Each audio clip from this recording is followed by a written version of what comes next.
We are following major developments on the war against ISIS. ISIS fighters advancing on two fronts, threatening key areas in Iraq and Syria.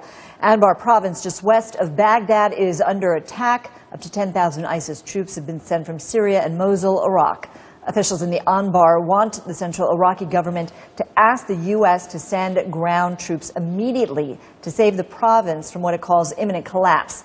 Nick Payton-Walsh is at Turkey's border with Syria.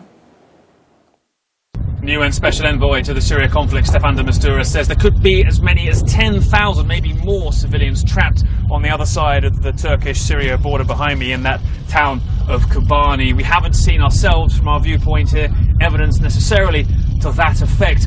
But the key fear is, as this conflict moves so fast, who controls that border crossing behind me down there?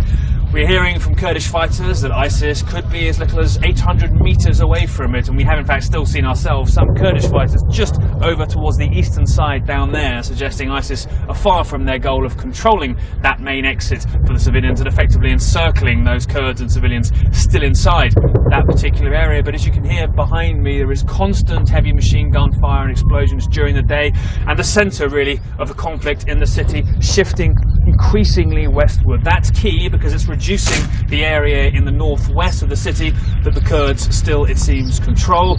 There's very little exit to them to the north. The Turkish military seem to have closed the border, and ISIS advancing to the west. We could be in the closing days here, certainly, possibly less. A lot of fear, though, to work out how many civilians are trapped still inside and how many, in fact, can get out. Deb? All right, Nick Payton-Walsh for us. Thank you.